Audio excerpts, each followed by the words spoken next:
The story begins with a girl groaning in pain holding her head. A man watched her from a distance, confused about how things had ended up like this. In the games and manga he knew, living in another world was supposed to be full of hope. Suddenly, a goblin showed up, pointing a bow and arrow at the girl. She had no way to protect herself.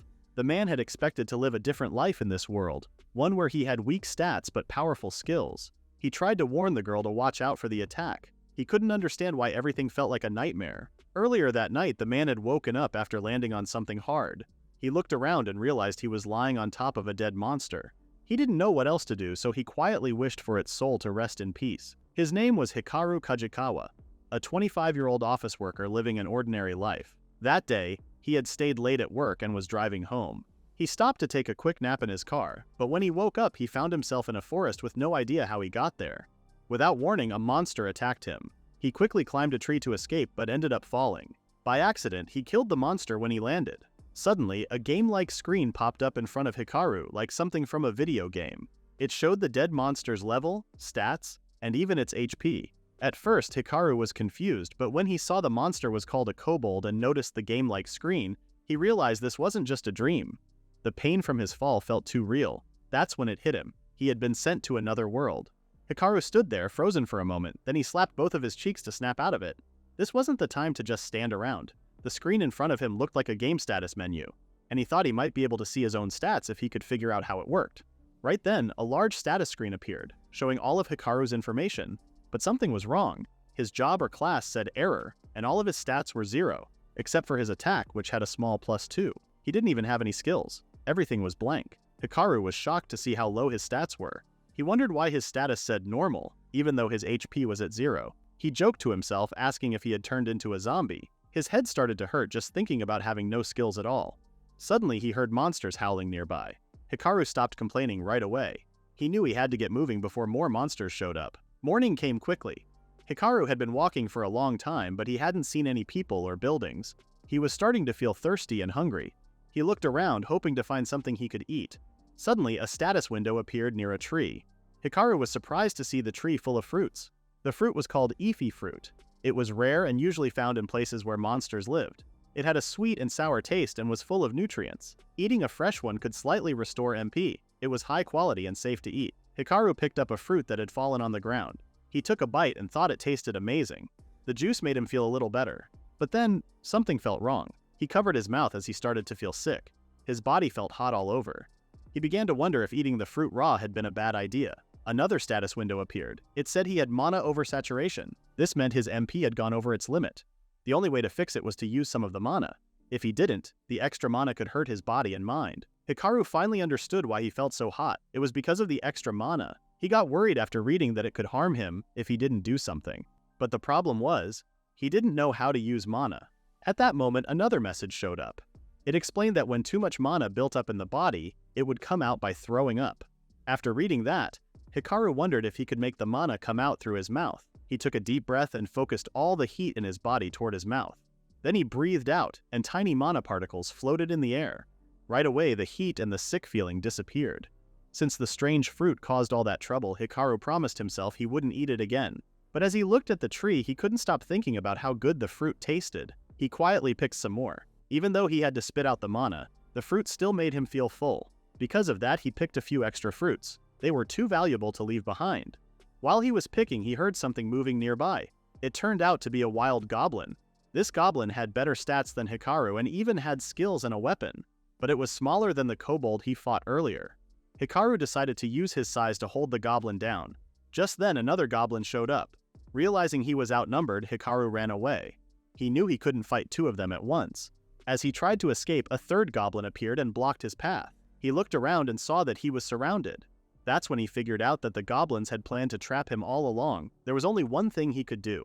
He shouted as loud as he could, hoping someone would hear him and come to help. While Hikaru was yelling for help, a goblin came to attack him. A girl shouted for him to move to the left. As soon as he heard her, Hikaru threw himself to the side. Right after, a fireball hit the goblin. Hikaru watched the goblin burn and wondered what had just happened. Another goblin came at him, but someone slashed it before it could hurt him. A girl holding a sword stood in front of Hikaru to protect him. She asked if he was okay.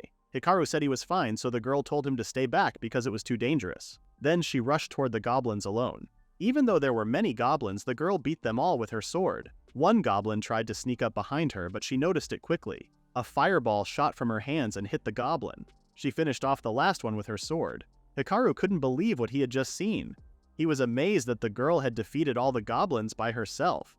But then, the girl grabbed her head and looked like she was in pain. Hikaru asked if she was okay. At that moment, a goblin with a bow and arrow appeared. Only Hikaru saw it. He warned the girl, but she was hurting too much to hear him or notice the danger.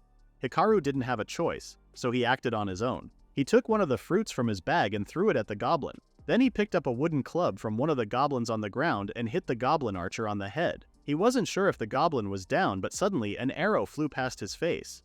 The goblin was still alive. Hikaru hit it again, and this time the goblin died. Even though he had 0 stats, Hikaru couldn't believe he had fought. He had killed someone. And it wasn't an accident, he chose to do it. Right after, he heard something drop to the ground. He looked and saw the girl. He asked if she was okay. She said she had used too much mana and now had something called mana depletion. When he heard that, Hikaru gave her one of the fruits he had. He said it could help bring back a little mana. The girl asked if it was an Ifi fruit. She said it was very rare and asked if he was really okay with giving it away. Hikaru said yes, he truly meant it. The girl took the fruit and thanked him. After she got better, the girl thanked Hikaru for saving her, even though she was the one who had tried to help him. Hikaru said that if she hadn't shown up, he would have died. The girl said he did a good job, but Hikaru said it was just pure luck. The girl disagreed and said no one could beat a monster with luck alone. She reached out her hand and said her name was Almatina. Since it was a bit long, she told him to call her Alma. A status window then appeared, showing that Alma was a paladin apprentice. Hikaru shook her hand and told her his name too. Alma thought his name sounded strange. Hikaru explained that it had both his first and last name, but she could just call him Hikaru. When she heard he had a last name, Alma looked worried and asked if he was a noble. Hikaru told her he wasn't. He said that where he came from, everyone had a last name. Alma was confused because she had never heard of people using last names like that. She asked him where he was from. Hikaru simply said Japan, but Alma didn't know where that was. Hikaru expected that. He started to wonder what he should do next. Alma asked if he wasn't going back home. Hikaru told her that he had just woken up in the forest and had no idea how to return. He also said he didn't have anywhere else to go. Hearing that, Alma invited him to come with her. Hikaru didn't understand at first. He thought she was asking him to become an adventurer, but Alma was just offering to take him to the town where she lived. While they walked, Alma explained that there was a road going the opposite way of the sign. If Hikaru followed it, he would reach the town quickly. Hikaru understood what she meant. Because of the game-like system he had, he could read and understand the language of the new world through screen windows that appeared in front of him. He was surprised that it translated everything automatically. One of the screens even showed that his menu had a translation feature. Thanks to that, Hikaru could understand what people were saying. He was shocked when the screen first appeared. Alma noticed and asked if something was wrong, but Hikaru told her everything was fine. He couldn't believe he got scared just because a screen popped up. Still, he was happy to know the system had such a useful feature. After walking for a while, they finally reached the town where Alma lived. It was called Daigel. Hikaru tried to act impressed, but he admitted that he couldn't really see inside the town because of the tall walls. Alma explained that the walls were built to protect the people from monsters. Right then, someone called out Alma's name. It was the guard standing near the gate. He was happy to see her return safely. Alma told him she wasn't hurt at all. The guard was relieved, but he was curious about the man with her. He said he had never seen Hikaru before. Hikaru quickly introduced himself and explained everything that had happened so far. After that, Hikaru was taken to an office where 2 men were checking if his story was true. An older man sitting in the back confirmed that Hikaru wasn't lying. Hikaru looked at the old man and suddenly saw a status window appear. The old man's class was called Appraiser, and he had a special skill called Truth Appraisal. This skill could tell if someone was telling the truth or lying, whether by speaking or writing. Hikaru realized the man had used this skill on him. He also noticed something else. People like him and Alma didn't have levels. The system explained that most production-type classes like theirs didn't use the usual level system, except in rare cases. At that moment, the old man created Hikaru's appraisal certificate using his appraisal projection skill. The guard looked over the document carefully. This made Hikaru realize that other people could see his status. It made him feel uneasy, even though he had looked at theirs too. The guard seemed confused and asked the old man if the information was correct. The old man said he was also puzzled, but the certificate showed that everything was normal. When they saw Hikaru's unknown class and his stats being lower than a baby's, they wondered if he was cursed or something. Hikaru wasn't just upset about being called cursed. What hurt more was being seen as weaker than a baby. The guard then checked Hikaru's battle history. He was shocked to learn that Hikaru had defeated a kobold and a goblin with such low stats. Hikaru explained that he had accidentally fallen on the kobold. As for the goblin, he said he threw a fruit at its face and hit its head with a blunt weapon. The old man and the guard couldn't believe that Hikaru actually crushed the kobold with just his body weight. Hikaru felt embarrassed and wished they would just laugh out loud instead of trying to hold it in. The old man confirmed that Hikaru was telling the truth. There were no lies about how he entered the town either. He told the guard to give Hikaru an entry permit. The guard agreed and left. After that, the old man handed Hikaru a copy of his appraisal certificate. To his surprise, Hikaru's level had gone up. His stats were no longer at 0. He now had a 2 in both attack and defense. Hikaru felt happy to see that change. However, he still didn't have any skills. What confused him even more was that the skills section now showed unavailable instead of none, like it did before. He remembered hearing that production-type classes don't start with a base level, so he guessed that because he leveled up before getting a class, he might never be able to gain any skills. The system confirmed that his guess was right. Hikaru couldn't believe it. Still, he stayed hopeful. He thought maybe someone else in this world had gone through the same thing and found a way to fix it. But then the system explained that everyone in this world gets a skill when they are born, and when they turn 15, considered the age of adulthood, they are given a class based on their skills and interests. Hikaru was stunned. He didn't know how to feel. He was an adult with no skills and no class. A super rare case in this world. Hikaru couldn't help but sigh as he wondered what to do next. Alma looked at him and he gave her a small smile. He had no class, his stats were lower than a baby's, and he couldn't even learn any new skills. He felt useless and questioned how someone like him could survive in this world. Alma stared at him quietly for a moment, then gently tapped his hand. She let him know that he wasn't useless. She had seen him defeat a goblin with her own eyes. She believed he wasn't weak at all. Since he was having a hard time finding a job, she offered to take him to the Adventurers Guild. She said there were many jobs that didn't involve fighting, like picking herbs. As long as he worked hard, he wouldn't have to worry about money. She also said she would help him. Hikaru was surprised and asked if she really would. Alma smiled and confirmed it. Hikaru covered his eyes with his arm as he thanked her. As they walked away, an old man nearby chuckled as he watched them, thinking it looked like young love. A guard beside him wondered if it was okay to let someone like Hikaru in, since he seemed strange. But the old man said Hikaru didn't seem like the kind to cause trouble, based on what they had just seen. He also mentioned that Hikaru had shared some fresh Effie fruit with him before leaving. The guard jokingly asked if the old man went easy on him because of the gift. The old man only laughed and the guard sighed. The old man told him not to worry. Hikaru wasn't dangerous and would be just fine. Then the old man used a special ability called Revelation of the World, which was part of his level 10 appraisal skill. Hikaru's status window appeared again. The old man actually discovered that Hikaru was from another world. He had a title that said, Drifter from Another World. Soon after, Alma and Hikaru finally arrived at the Adventurers Guild building.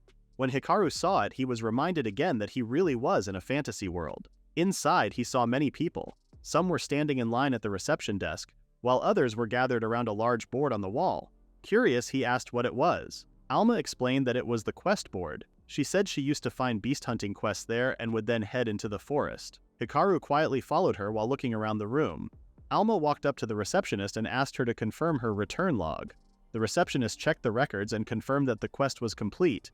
She then handed over the reward right away. Alma thanked her and told her that she wanted to register someone. The receptionist looked surprised. It was the first time Alma had ever recommended anyone. Hikaru, feeling a little nervous, introduced himself. He said the receptionist would understand that he was in between jobs if she checked his status. The receptionist stared at him carefully. When she used her appraisal skill, it showed something strange. His class was undetectable, his stats were all at 2, and he couldn't learn any skills. Yet somehow he had defeated a kobold and a goblin. The receptionist was honestly shocked, just like the guard had been earlier. Confused, she asked what was going on. Hikaru thought she looked cute when she was flustered. He explained that nobody wanted to hire him, so he decided to take safer quests on his own. The receptionist realized that his situation was more complicated than she had thought. She then gave him a registration form to fill out. After Hikaru got everything ready, he asked if he could take a quest right away and wanted some suggestions. The receptionist looked under the desk and pulled out a type of grass. She said that gathering herbs was safe and a good choice for beginners. The plant she showed was called Hirka grass. It was a healing herb used to make potions that helped people recover health. The leaves and stems could heal, but the roots were the strongest part. That's why it was best to dig them up with the roots still attached. The receptionist said that this herb was always needed, so there were always quests to collect it. She told Hikaru to gather it the right way.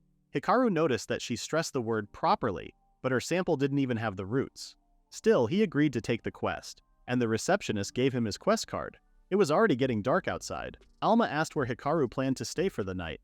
That's when Hikaru realized he had forgotten to think about it, and he started to worry. Alma offered to take him to the inn she usually stayed at. Hikaru felt a little embarrassed but thanked her. While they were walking, Hikaru guessed that Alma lived alone since she stayed at an inn. Alma said that was true. Hikaru said he thought that was impressive, but Alma disagreed. She explained that things had become too uncomfortable at home after she started her current job. Hikaru tried to keep the conversation going, but suddenly some girls showed up and stopped them when they noticed Alma.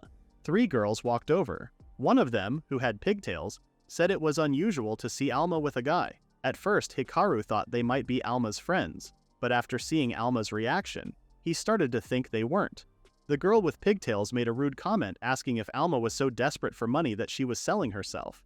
She said it sounded sad and offered to lend her money. Another girl, who had a ponytail, warned Alma to pay it back double in 3 days or they would sue her and have her thrown in jail. The girl wearing a beret told the other 2 not to be too harsh. Hikaru could feel that these girls had bad intentions. Alma calmly told them she wasn't broke and wasn't doing anything like that.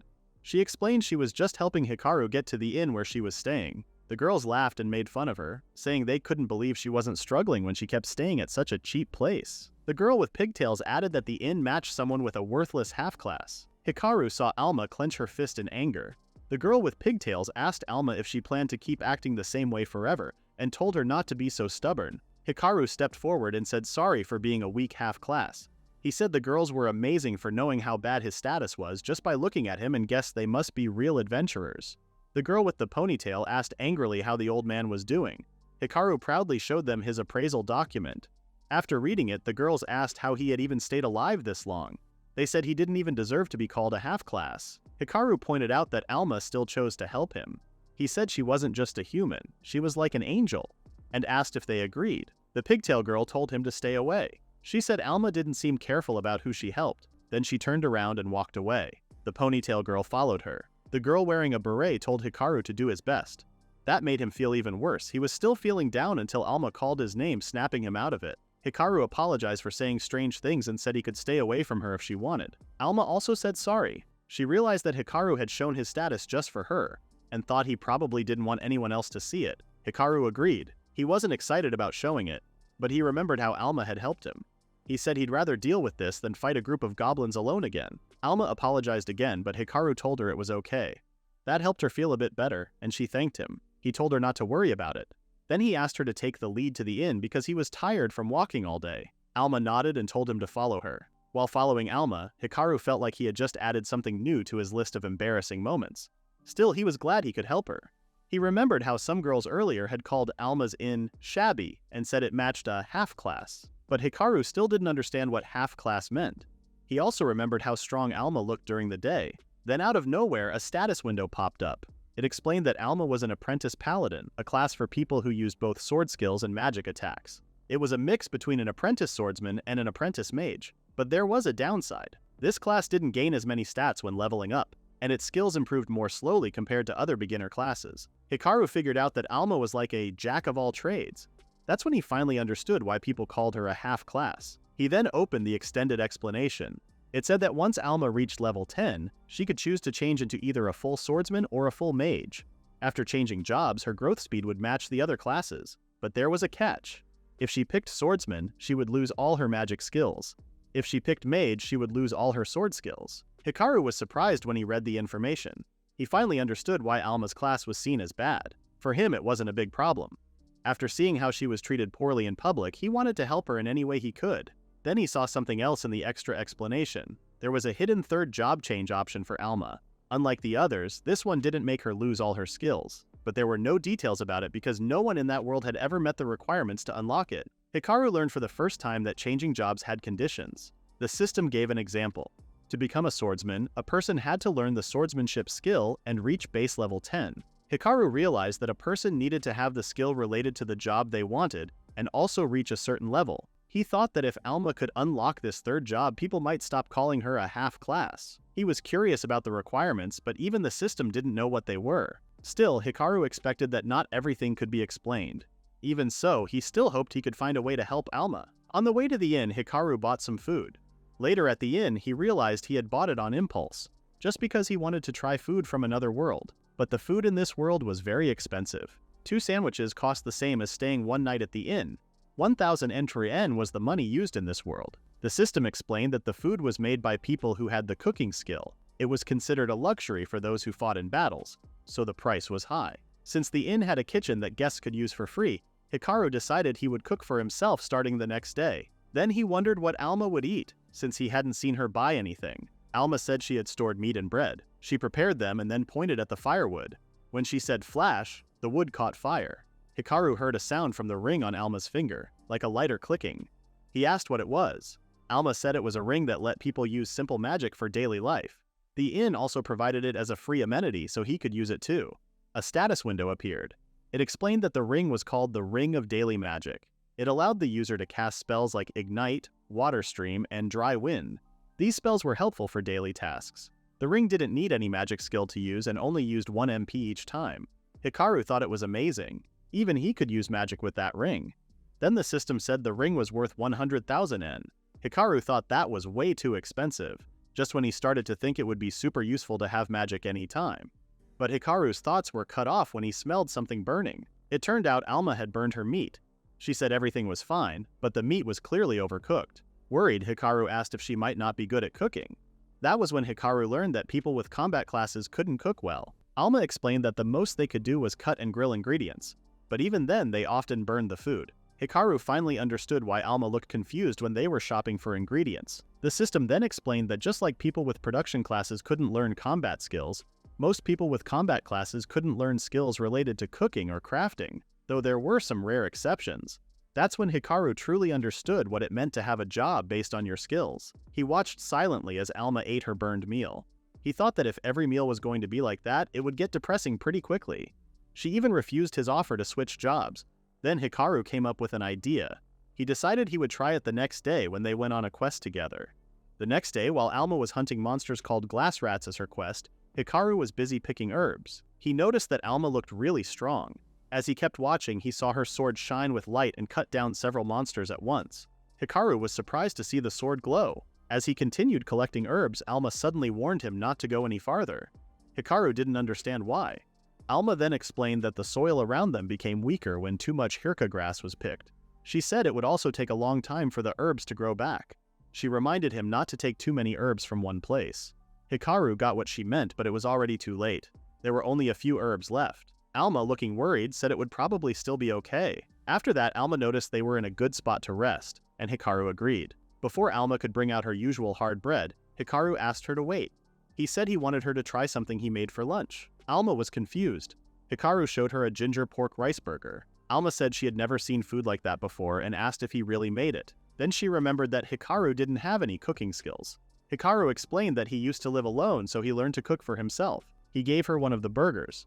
Alma took it, though she looked unsure. Still, after hesitating for a moment, she took a bite. She was surprised when it actually tasted good. She had never eaten anything like it before. Then she realized the buns wasn't made with bread. It was made with arrow rice instead. She asked if he liked rice to use them as buns. Hikaru said that rice was a staple food where he came from. He asked if the seasoning he used on the meat worked well with the rice, and Alma just nodded while eating the burger. Hikaru thought the rice might have had a different name, but it seemed just like the rice from Japan. He also found other things like soy sauce and miso. He was sure now, someone from Japan had probably ended up in this world before him. At first, he was nervous that Alma might not like how it tasted, but when he saw her enjoying the food he made, he felt happy. While they ate, Hikaru asked Alma about her glowing sword during the fight. He wanted to know what kind of magic that was. Alma explained it was called Magic Blade. It wasn't a spell, it was a sword technique. The system then explained that Magic Blade used MP to make the sword slash sharper with magic. Hikaru was really impressed. He didn't know mana could be used like that, to power up a sword attack.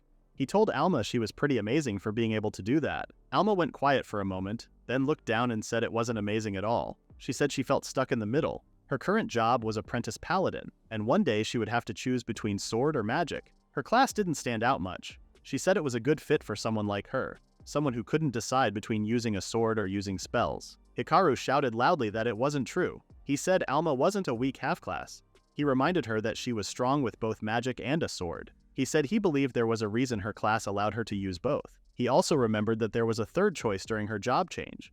Then he asked if they could find a way together to let her keep using both magic and sword skills. Alma was a bit surprised. Hikaru scratched his head, realizing he was saying a lot for someone who didn't even have one skill himself. Still, hearing that she might have a new path, Alma thanked Hikaru. She said she would try her best. Hikaru was happy to hear that and said he would help her in any way he could. Alma said she would pay for the food, then asked him to cook more for her. Hikaru asked if that was really enough for her. Alma said his food was really good and gave her energy. Hikaru felt happy and told her to leave it to him. Later at the guild, the receptionist was surprised when she saw a huge bundle of herbs. She asked what was going on. Hikaru then realized he had gathered too much. The receptionist scolded him for not setting aside Alma's share.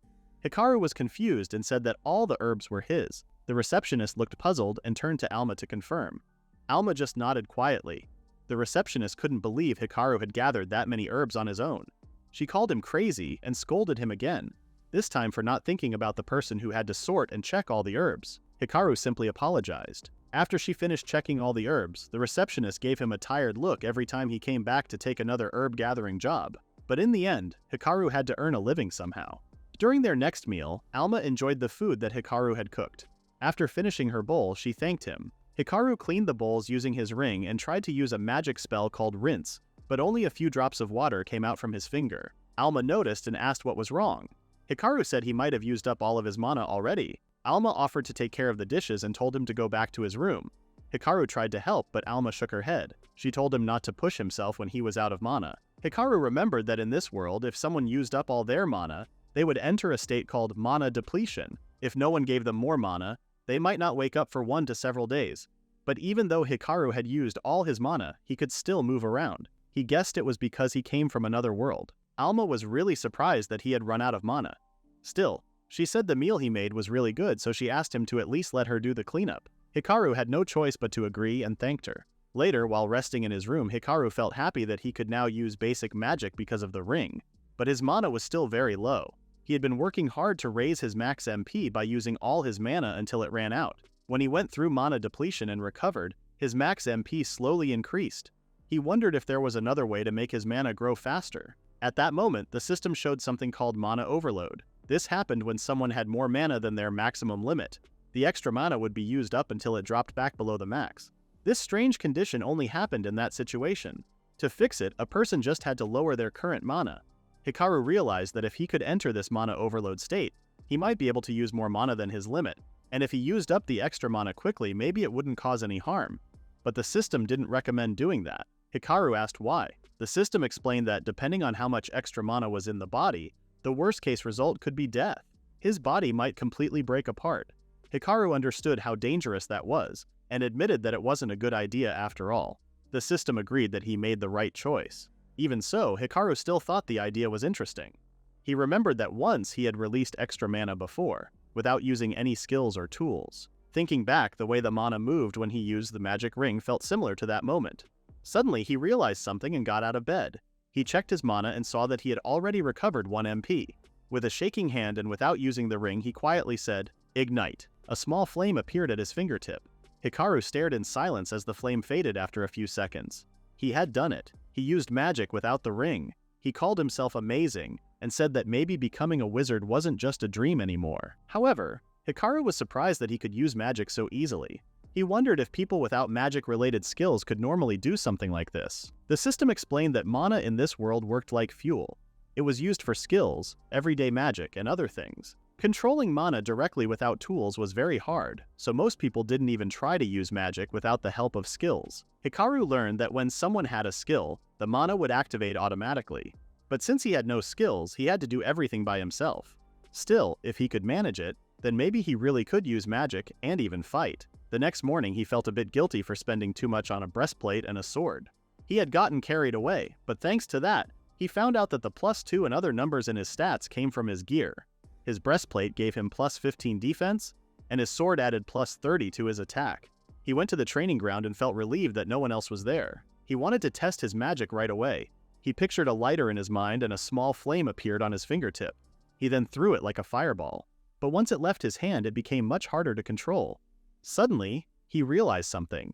Even if controlling things from far away was hard, he thought using something like a magic sword might be easier. He imagined covering the sword with mana like a layer. Then he hit a tree nearby, but nothing happened. The sword didn't even leave a scratch on the trunk. He started to wonder if he had been tricked into buying a dull blade. Frustrated, he swung the sword again, this time without using mana. Strangely, the normal swing worked better than the one with mana. He guessed the mana he used was too soft and not focused enough, so he imagined the mana becoming solid like iron. When he tried again, the sword managed to scratch the tree a little, but it still didn't do any more damage than a regular swing. He began thinking about how to make the sword cut better. Then, Hikaru realized he didn't need to perfectly copy a magic sword. For now, it was enough that he could cover his sword with mana and even change how the mana behaved. He had only seen things like this in games before. He tried one more time covering the sword in mana and imagining it turning into fire.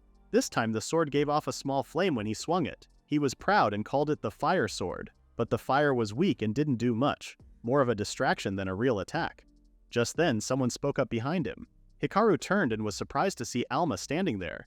She had come to the training area without him noticing.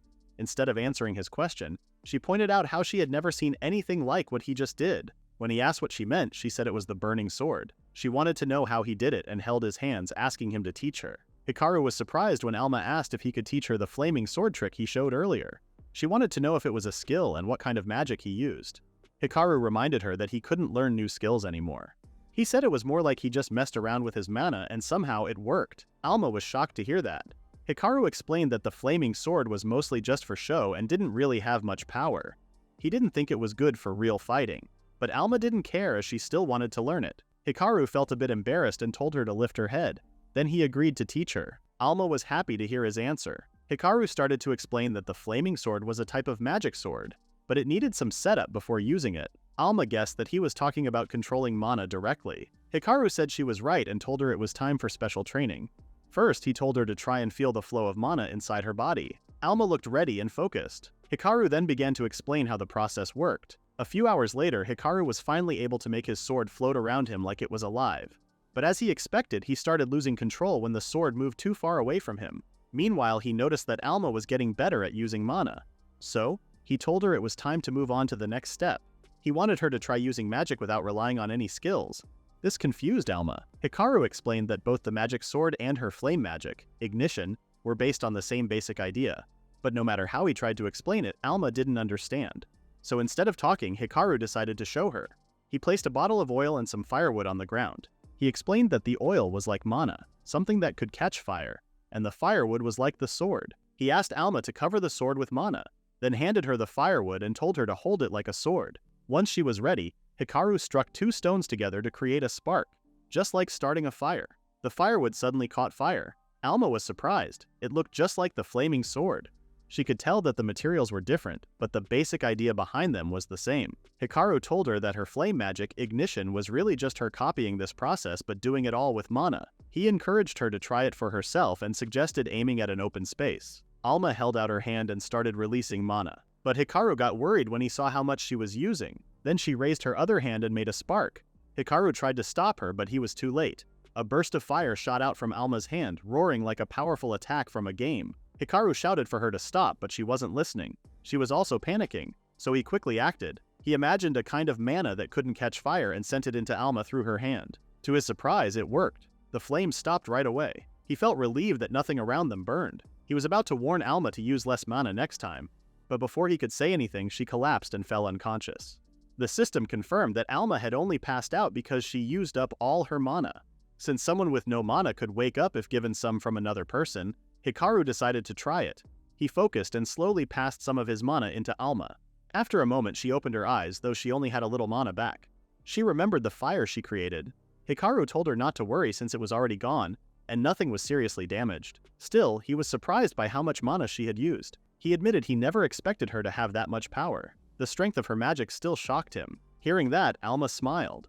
Hikaru then explained that he had given her some of his mana, but now he only had 5 points left. He said it would be best to stop for the day. Alma was surprised that Hikaru had given her mana so easily. She tried to stand up, but she still felt dizzy. Hikaru offered to carry her on his back since she clearly couldn't walk all the way to the inn. Alma thanked him. While they were walking home, Alma asked how he knew how many mana points she had left. Hikaru decided to tell her. He explained that ever since he first woke up in this world, he could see the stats and effects of people and objects like an appraisal skill. Alma warned him not to tell too many people about that. Hikaru said he already knew. That made her feel better, and before long she fell asleep. Hikaru smiled and quietly carried her back to the inn. Days passed as Hikaru continued to train Alma in using magic without relying on skills. After 7 days, their training still went on. Hikaru told Alma to focus and slowly cover her sword with her mana. Once she did that, she lit the mana on fire and the sword turned into a flame sword. Alma was surprised. She had finally done it. Excited, she told Hikaru the good news. Hikaru was proud of her and praised her. Then he noticed something important. The system showed that Alma had unlocked the magic sword skill. Alma was happy, but Hikaru said there was more. He explained that her job change options had expanded. A new higher class had appeared. She would no longer be an apprentice since she now had the chance to officially become a paladin. This only happened when an apprentice paladin learned the magic sword skill. Hikaru also told her that once her base level increased by 1 more, she could change jobs again. Alma asked if she was dreaming. Hikaru reminded her that it was all thanks to her hard work. Alma was so happy that she hugged Hikaru while crying. He gently told her to calm down. After she felt better, Alma asked what they should do next. Hikaru said they needed to level up and complete the job change. To do that, they should take on some magical beast hunting quests. Alma agreed since they hadn't visited the guild in a while and were running low on money. Soon after, the two of them went to the beast forest to hunt monsters. Hikaru said they were lucky to get this quest and Alma agreed with him.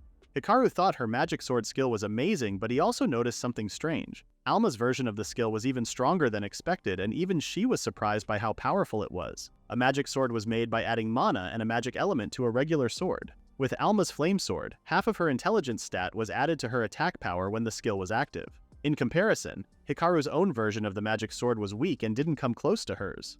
Magic sword was normally part of the swordsmanship skill line. People usually got it after reaching level 4 in all the matching attack magic skills. But Alma got the skill in a different way. By directly controlling mana directly, this let her unlock a fake version of the magic sword skill. Because of that, she could make it even stronger by using more mana. Suddenly, Alma heard something nearby and told Hikaru to stay alert. He was confused, since monsters almost never came near the entrance of the forest. At that moment, a level 12 hobgoblin appeared. Alma was shocked. It was rare for monsters in that area to be above level 9. Then a group of regular goblins showed up with it. Hikaru suggested they run back and call for help from the guild. But before they could move, a large bird monster appeared. It was a level 11 Bladewing. It attacked by shooting out sharp wind blades. Hikaru quickly stepped in to protect Alma. He used mana to cover his arms and block the attack, using them like a shield. He managed to stop the blades, but both his HP and MP dropped a lot. The system told him that he had lost HP equal to the damage he couldn't block. As long as his HP didn't hit 0, his body wouldn't suffer real injuries. That's when Hikaru realized something important. His HP wasn't just about staying alive. It worked differently for him. At that moment, the goblins made their move and surrounded Hikaru and Alma. Alma tried to act as a distraction so Hikaru could run away, but he refused. Even if they tried to escape, the goblins and the bird monster would catch them and tear them apart. Alma asked what they should do. Hikaru said he had a plan. He grabbed a small pouch and filled it with mana. Then he threw it into the air. As it exploded, it gave off a bright flash, the signal to start their plan. The explosion came from the horn of a grounded spark wolf. Its horn had magnesium and other materials. When mixed with mana, it created a blinding light that was even brighter than normal magnesium. With the monsters blinded, Hikaru and Alma attacked. They focused on the goblins first and defeated them quickly, but Alma froze when she faced the hobgoblin. Even when she used her flame sword skill, the monster blocked her attack. Hikaru told her to use her mana control and push more power into her sword. Alma clenched her teeth and focused. More flames burst from her blade, and with one strong slash, she finally defeated the hobgoblin. Now that the monsters on the ground were taken care of, the two turned their attention to the bird-like monster. But before they could do anything, it suddenly disappeared from where it had fallen. Alma quickly told Hikaru to look up. The monster was already flying away, trying to escape. It had lost some of its sight for a short time and didn't have much mana left. Hikaru told Alma to leave it to him. He took a deep breath and focused. He started covering his body with mana to help him move better. Since he could make objects fly with mana, he thought he might be able to fly too. He jumped, and to his surprise, he really took off from the ground. But he quickly realized it was harder to control than he thought. Even so, he kept his eyes on the escaping monster. He threw a bottle filled with fire toad oil at it. As the bottle hit, he used the mana he had left on it to make it explode. The monster was blown to pieces, and Hikaru landed safely back on the ground. Alma called him amazing. That's when Hikaru noticed something new. Alma had finally become a paladin. She said she leveled up after defeating the hobgoblin, and a bunch of new choices suddenly appeared in her mind. Putting that aside, the monsters they had just seen were very strong. Alma suggested they report the situation to the guild right away. When they got to the guildmaster Vergaland welcomed them. He was happy to see them. Vergaland confirmed that other adventurers had reported the same kind of dangerous monsters. Alma guessed what it meant and said she was right. It was a sign of a stampede, a large outbreak of monsters. He also explained that the town's adventurers couldn't handle monsters that strong, so he had already asked for help from the Sword King and the Archmage. Alma was surprised to hear that. At the same time, a female mage quietly laughed, happy to see Alma again after a long time. Standing next to her was a swordsman with a beard. A monster stampede was a huge event where dangerous beasts appeared in large numbers all over the world. In this world, there was a powerful being called the Demon Lord who ruled over these monsters. A new Demon Lord was born from time to time, and every time that happened, it became a big threat to all of humanity. Whenever a Demon Lord appeared, it brought massive destruction. People believed that when the time for the Demon Lord's return got closer, the monsters would grow more active, causing these stampedes. According to a recent investigation, a group from Vergaland said the stampede could begin in as soon as 3 days. The Sword King and the Grand Mage were expected to arrive the next day, and they were told to be ready as well. This was what Hikaru and Alma learned from the Guildmaster. But after they left the building, Hikaru noticed Alma seemed a little down. To cheer her up, he asked how a stampede usually ended. Alma explained that the stampede would stop if the leader of the monsters were defeated. Based on how strong the monsters had been lately, Hikaru guessed that defeating the leader would be a very hard job. But Alma believed it would be okay since those two, clearly meaning the Sword King and the Grand Mage, would take care of the main threat. Hikaru asked who she meant, but he quickly realized she was talking about those two. He wondered if she personally knew them, and she said she did. Hearing their titles made Hikaru think they must be really powerful. Suddenly the ground shook, and Hikaru wondered if he was just imagining it. But then a stronger earthquake hit and he realized it was real. The shaking grew more intense. Alma looked into the distance and said the earthquake wasn't supposed to happen until the next day. At that moment, a man and a woman came running toward them, calling out to Alma.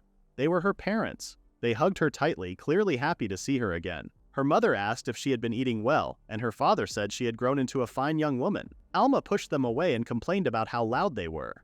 Her mother said it was a special moment for their family, and they couldn't help how they felt. Her father added that their hearts felt like they would burst from seeing how much Alma had grown. Annoyed, Alma wished they wouldn't make such a big scene in front of others. Hikaru then asked who they were. Alma introduced them as her parents, then hesitated. After a moment, she admitted that they were the Sword King and the Grand Mage she had mentioned earlier. Hikaru stood there confused until he suddenly shouted in shock. He couldn't believe Alma's parents were the famous Sword King and Grand Mage. Alma confirmed it but said she struggled with how loud they were when they were together. Hikaru finally understood why Alma had seemed upset earlier. The Grand Mage asked who Hikaru was. Hikaru said he was Alma's friend. The Grand Mage was surprised by how polite he was and introduced herself as Lunatiara. The Sword King also introduced himself as Disreputable. Hikaru felt relieved that they didn't seem scary even though they had such important titles. They looked like kind people. Then Lunatiara suddenly asked Alma if Hikaru was really just a friend and not her boyfriend. She looked excited, but Disreputable didn't seem happy about it. He grabbed Hikaru's shoulder and said they needed to talk alone. Hikaru tried to explain, but Disreputable didn't let him finish. Instead, he told Alma they would be staying at her place. Hikaru felt stuck and unsure of what to do. At Alma's house, Hikaru cooked a meal for everyone. The two guests seemed happy with how it turned out. After eating, Disreputable asked his daughter if she was really not dating Hikaru. Alma said there was nothing romantic between them. Disreputable was relieved to hear that, but he still warned Hikaru not to get any strange ideas about his daughter. Hikaru said he wouldn't, but Disreputable had a feeling something was different about him. While watching Hikaru cook earlier, Disreputable thought he saw him using lifestyle magic without wearing a magic ring. He asked what kind of skill that was. Since they were Alma's parents, Hikaru chose to tell them the truth. He explained that he couldn't learn skills like most people, but he could control magical power directly. They didn't seem to believe him, so Hikaru showed them. He put mana into a plate nearby and made it float in the air. Then he said sorry for not making it more impressive. The two were too shocked to say anything at first. Then Disreputable suddenly shouted, asking what just happened. To them, it looked like the plate was flying on its own. Hikaru calmly explained that he used his magical power to move it. He didn't expect them to react so strongly. Alma told her father that he wouldn't last long if he was already surprised by that. She explained that earlier that day, Hikaru had flown through the sky at high speed. Not only that, but he also gave her some of his magical power. Disreputable was truly surprised. Normally, sharing magic like that was something only people in holy orders could do, and only the skilled ones. Hikaru said he was just experimenting and trying new things for fun. Even if Hikaru treated it lightly, Disreputable still thought he was impressive. Still, he refused to approve of Hikaru courting Alma. Hikaru quickly said that it wasn't like that. Then, Lunatiara said she had a sensitive question for Alma. She asked if Alma had already gone through her job change. Alma tried to answer, but Dukelis cut in. He said it didn't matter if she chose the sword or magic. They wouldn't argue about it. Hikaru realized that Alma's parents wanted her to choose a job like theirs, but Alma couldn't pick one over the other, so she decided to become an apprentice paladin instead. Later, she told Hikaru that she had finally changed her job. She smiled at him and he nodded in return. Alma explained that she could now use the skills of both a swordsman and a mage because of her job change to paladin. Her parents were shocked and asked if it was really true. The paladin was believed to be a made-up class and no one had ever proven it was real. Alma said she might be the first person to ever become one. She shared that Hikaru had taught her how to control magical power, which helped her meet the requirements for the job change. Dukelis and Luna Tiara couldn't hold back their emotions. They cried and hugged their daughter tightly. Alma didn't know how to react at first. Her parents were truly happy and proud of her. Hikaru said they were amazing parents. Alma agreed, hugged them back and thanked them. But that only made them cry even more. They started saying how proud they were of their daughter while hugging her even tighter. Alma felt like she was being crushed, so she hit them lightly. Hikaru was surprised. The next day, Hikaru and Alma went to the guild. Hikaru carried several bags with him. When they arrived, the receptionist greeted them with a big smile. Hikaru said she looked full of energy. She explained that they were trying to collect as many recovery potions as they could for the upcoming stampede. She confidently said that even 50 bundles of herbs wouldn't be a problem for her to check. Hikaru wasn't so sure, and placed all the bundles he had been carrying on the counter. He asked her to check them all. When the receptionist saw there were more than 60 bundles, she started shaking and complained that it was way too much. Hikaru didn't say anything and just silently wished her good luck. While wiping her tears, the receptionist told them that the guildmaster wanted to see them. He had told her to send them to his office once they arrived. Hikaru and Alma then went to the guildmaster's office. Vergaland was happy to see them and thanked them for helping with Dukelis and Luna Tiara the other day. He knew how difficult those two could be. Hikaru said it wasn't a big deal. Vergaland explained that the couple had come to see him the night before and talked non-stop about Hikaru and Alma. Hikaru could imagine how tiring that must have been. Alma felt embarrassed and quietly apologized. Vergaland said it wasn't just a normal conversation. They came to talk about something serious involving Hikaru and Alma. Alma asked what it was. Vergaland explained that it was about direct mana manipulation. Both of them were surprised. The guildmaster told them not to worry because none of them planned to tell anyone else. Hikaru and Alma felt relieved. Vergaland warned that if the technique became widely known, it could lead to chaos. For now, Dukelis and Luna Tiara wanted the young ones to find a smart way to keep it secret. They especially wanted Hikaru to be careful since he didn't have a job or any skills. The couple feared people might grow suspicious of Hikaru, which could lead to serious problems. Hikaru was surprised that Alma's parents cared enough to speak with the guildmaster, especially since Dukelis seemed scary just the day before. Alma didn't understand why Hikaru looked so relieved. Vergaland wanted to ask one last question. He had heard from the couple that Hikaru could make things float, move them around, and even fly into the sky at amazing speeds. Hikaru couldn't find the right words to respond. Since he didn't deny it, Vergaland realized it was true. He quietly asked himself who Hikaru really was. If that was the case, Vergaland thought of a plan that could work well. When Hikaru asked what the plan was, Vergaland explained it. For the upcoming stampede, he planned to have Dukelis and Luna Tiara focus only on defeating the boss monster. But if they did that, their defense against the other monsters would become weak, especially since bird-type monsters were likely to attack from the sky. The situation was already tough. Hikaru agreed. If he hadn't brought one of the flying monsters down earlier, things would have gone really badly. Because of that, Vergaland believed that Hikaru's powers were the key to winning the fight against the stampede. Hikaru didn't know what to say and felt confused. Later, at the guild's training grounds, Vergaland reminded everyone that the monster stampede was expected to reach their town the next day. He announced that the ones chosen to defeat the leader of the stampede were the famous S-ranked adventurers, Sword King and the Grand Mage. Everyone felt excited to see such powerful heroes fighting beside them. But then they remembered that these were the same two people who had run through the town the day before, screaming. Alma felt embarrassed that those heroes were her parents. Vergaland told them not to worry about the boss monster, as long as that couple was with them. The bigger problem was the huge group of other demonic beasts. They had already counted around 300 of them. If they fought them directly, it would be a very hard battle. That was why Vergaland gave an important role, the key part of their plan, to a certain person. A man wearing a face mask and an oversized hoodie stepped forward. Vergaland said this person had a very rare skill called flight. Because of how rare the skill was, Vergaland didn't share the man's real name, but he promised that the man could be trusted completely. He asked everyone to simply call him by his job title, the Aviator. The man under the mask and hoodie was actually Hikaru. He quietly wondered how things ended up this way. The others were left confused because they had never heard of someone called an aviator before. Vergaland went on to explain the plan. Hikaru would use his flight skill to attack the monster horde first, and then the rest of the adventurers would follow up with their own attacks. Suddenly, one person raised his hand and honestly apologized for doubting them. He just wanted to know what would happen if Hikaru got knocked down by the bird-like monsters. Another adventurer asked if Hikaru could even fly at all. The rest of the group began sharing their doubts too.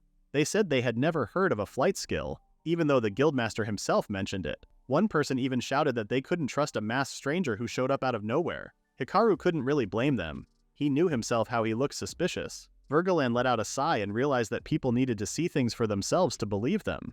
He asked Hikaru if he could handle it. Hikaru simply nodded. He then placed mana into his feet and shot up into the sky at high speed. To show what he could do, he performed some moves in the air. He even flew in a spiral, spinning like a tornado in the sky. Hikaru landed and quickly realized he had gone too far. Everything around him was strangely quiet. He asked if what he did was enough, and Vergaland praised him. Then Vergaland asked if anyone still had complaints. No one complained, instead they were amazed. They were shocked at how fast the flight skill was, since they had never seen anything like it before. Some even asked if Hikaru was really human. Ducalis and Luna Tiara scolded him for going a bit overboard. Vergaland admitted he had only heard stories about the skill, but seeing it in real life was incredible. Hikaru apologized for doing too much. Vergaland said it was enough to convince the doubters and told him it was a smart move. However, he quietly warned Hikaru not to reveal his true identity. Hikaru said he understood. Vergaland then told everyone to stay quiet because he was about to explain the mission. On the day of the stampede, the adventurers waited outside the town. Suddenly, something burst out of the nearby forest like a bolt of lightning had struck. This was the sign that the stampede had begun. The monster stampede began with about 600 creatures rushing forward. The guildmaster ordered the units on the left and right wings to hold their ground inside the gate and wait for the signal from the flying scouts. Ducalis instructed everyone to move straight toward the boss monster once the sign was given. Even with this plan, the monster swarm continued to attack the city without pause. It became clear that it was up to them to push the creatures back and protect the city together. Morale stayed strong because of Ducalis' guidance. He placed his hand on Hikaru's shoulder and made it known that he was counting on him to lead the charge from the skies. Hikaru used his mana manipulation to lift himself into the air. The guildmaster's plan was for him to fly above the monster swarm, scatter the grounded spark wolves' horns to blind them, and set off the boom shrooms to stun and deafen them. That loud sound would serve as the signal for everyone to rush forward against the confused enemies. The entire flow of the battle depended on how many monsters Hikaru could overwhelm. There was no room for mistakes. As he flew, an attack suddenly passed by and missed him. A flock of flying monsters called air sparrows had appeared. They tried to tackle him all at once, but Hikaru moved skillfully to dodge their strikes. They were not very fast, but their great numbers made it hard to deal with. One sparrow managed to sneak from behind, yet Hikaru reacted just in time. Flames burst out behind him and burned the bird. Even so, the sky was still filled with more of them. They rushed at him from every direction, making it clear he could not avoid them all. So he strengthened his flames and flew in wide circles. Every sparrow in his path got burned as if he were roasting food over a fire. When the creatures dropped one after another, Hikaru realized he had gone a little too far. Still, this gave him the chance to move to the next step of his plan. He pulled out a pouch of powdered spark wolves' horns from his pocket. The monster swarm had stopped moving forward and was now focused only on him. He threw the pouch toward them and it exploded in a burst of light. The sudden brightness blinded the flock. Without delay, he threw several boom shrooms and the loud blast shook the entire area. Hearing the explosions, the guildmaster signaled the adventurers to charge. Ducalis and Lunataria led the front lines, commanding everyone to strike down the confused monsters. The battle began between the adventurers and the monsters. Hikaru believed he was handling the bird monsters better than he had expected. Even though the ring he borrowed from the guildmaster gave him more mana than usual, he was already reaching his limit, so it was time for him to fall back. At that moment, a status window appeared in front of him and caught him off guard. His mana was fully restored, and the limit had even increased. When he checked further, he realized he had leveled up. The only reason he could think of was defeating the air sparrows. The system explained that aside from defeating the bird monsters on his own, he also gained about 20 to 30% of the experience points from monsters brought down by other adventurers who were weakened by the status ailments he had caused. He now understood it was all thanks to him rushing in from the beginning, and the system confirmed it. Just then, more bird-type monsters appeared. This time, they were blade wings, large eagle-like creatures that were 3 times stronger than the air sparrows from before.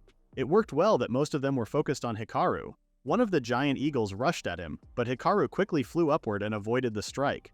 Right after, he dropped down with a powerful kick that slammed the monster into the ground. He felt satisfied to bring one down, but he was shocked when he noticed several goblins crushed beneath the fallen bird. That moment made him realize something important. As he looked around, he spotted an area filled with monsters yet no adventurers nearby. He decided to act as bait, drawing the bird monsters toward himself. By doing this, he could lead them into the goblin groups and strike both at the same time. Hikaru kicked the eagle monsters down one after another, and with each attack he also wiped out groups of goblins. He finally managed to defeat the last of the eagles just before his mana ran dry. Still, many of the other monsters were beginning to recover from their confusion. Alma and the rest of the adventurers were handling the enemies at the front without much trouble. From the way things were going, Hikaru felt sure that the group was safe. The only challenge left was the boss. As he scanned the battlefield, he spotted Dukelis locked in a fierce fight with an ogre on his own. Hikaru could clearly see both of them moving with great force. Suddenly he heard strange monster noises. He looked around and noticed that some monsters were fighting each other. Hikaru wondered why this was happening. The system explained that the monsters were trying to defeat each other to gain experience points that could lead to evolution. Hikaru felt shocked after learning this. The system also explained that the monsters in their current form were something adventurers could handle, but if they evolved into a higher form, no one would be able to stop them. Realizing the danger, Hikaru thought he needed to act before it was too late. Unfortunately, he was already too late. One monster gained enough experience points and transformed. A level 20 werewolf emerged as the winner among the creatures and let out a loud roar to show its dominance. Hikaru could not believe that a werewolf at level 20 had appeared. Some adventurers told the lower-leveled ones to step back so they could handle the creature themselves. The werewolf drew in a deep breath and released a loud howl that echoed across the area. The sound stirred every monster nearby. A sparrow suddenly rushed at Hikaru and struck him. When he checked the situation, he realized that the monsters had gone wild because of the werewolf's skill called Berserk Howl. This ability forced nearby monsters below level 9 into a rampaging state. Hikaru glanced at the adventurers battling the werewolf. He wished to help them, but he first needed to deal with the flying monsters attacking him alone. The adventurers tried to fight the werewolf, but it defeated them, one after another. A female adventurer attempted a sneak attack, yet the beast reacted quickly and blocked her strike. She soon found herself trapped, but then something suddenly dropped from the sky. The werewolf stepped back to avoid the impact.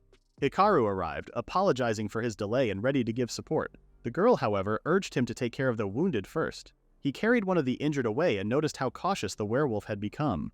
Before leaving, he tossed a potion to the girl, insisting she drink it. She wondered if it was fine, but he explained that he had barely used any himself and she clearly needed it more. Without hesitation, she drank the potion and regained strength. The werewolf resumed its fierce assault as Hikaru took flight with the wounded adventurer. The injured man regained some awareness and asked where he was. Hikaru told him to drink a potion and rest. Seeing the girl fight alone, the man tried to rise, but Hikaru reminded him that he would only slow her down in his condition. The man agreed, and Hikaru promised to take his place in the fight. From the sky, Hikaru watched as the werewolf overpowered the female adventurer, forcing her to drop her sword. The beast struck her hard, sending her stumbling forward. She managed to grab her weapon again and struggled to stand, only to face the monster towering above her, ready to finish the battle and her life. Hikaru realized the danger, but before he could act, Alma appeared. She struck the werewolf's back with her flaming sword. Hikaru was surprised when Alma suddenly appeared, and the monster stepped back a little. The female adventurer quickly showed her gratitude to Alma before turning to recover. Alma reminded her to use a potion if she had one, and if not, Alma would deal with the werewolf on her own. The werewolf tried to let out a howl, but Alma silenced it with a swift strike. Hikaru was amazed by how fast she moved, yet what caught his attention even more was the weapon she now held. Alma wielded Stormblade, a sword wrapped in the power of wind that raised her speed by half and her strength by a tenth. Hikaru then noticed that the strange effects from the monsters had finally disappeared and they were back to normal. He realized the berserk state had ended, and it was the perfect moment to fight back. With this knowledge, the adventurers rushed forward once again, ready to take advantage of the opening. Hikaru wanted to help, but Alma moved too quickly, and if he made a mistake, he might hit her by accident. At that moment, the monster managed to block Alma's strike and tackled her with force. It pushed her to the ground and pinned her down. Before it could land a deadly blow, Hikaru rushed forward and tackled the monster away. Even though it was surprised, the creature tried to slash him with its claws, but Hikaru caught its hand in time. Using his strength, he held the monster back. The werewolf then used its fangs and bit into his shoulder, but the barrier around him stopped the teeth from breaking through. Realizing how the beast fought, Hikaru chose to fight in the same way. Without hesitation, he bit into the werewolf's shoulder and the monster let out a loud scream of pain. At the same time, Alma regained her focus and stood back up. She nodded toward Hikaru and filled her sword with the power of fire. The heat grew so strong that the blade slowly began to melt. She poured in her entire mana and struck the monster's back with her blazing sword skill. Hikaru quickly stepped away as the monster burned like charcoal and fell to the ground. He felt relieved that they had finally defeated it. Alma reached out her hand and showed her thanks for being saved once again. Hikaru felt the same way, as if he should be the one returning the gratitude to her. Around them, the other adventurers shouted with pride, their spirits rising higher. From the front lines, Hikaru noticed that Alma's parents had already finished off the boss monster. Now all that remained was clearing out the last few enemies that were left behind. At that moment, another system window appeared. Hikaru grew startled, wishing it would not show up so suddenly because it always startled him. Alma noticed him reacting strangely and wondered in silence what he was dealing with.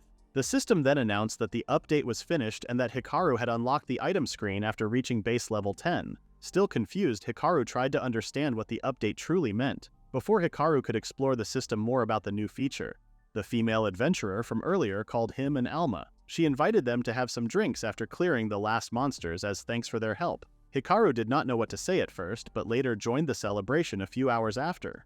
The guildmaster led the gathering to mark their victory against the monster stampede. Proud that no lives were lost, everyone lifted their mugs high, and Hikaru soon found himself pulled into the fun. Since it was hosted by the guild, the place was filled with many people. The members had worked hard to collect the monster parts, so now they wanted to enjoy a proper victory party. After a while, the guildmaster came to Hikaru and asked if he was enjoying himself. Hikaru admitted that the equipment worked well, but inside he still felt nervous that his identity might be discovered, so he could not relax or enjoy the moment. The guildmaster understood and agreed with his concern.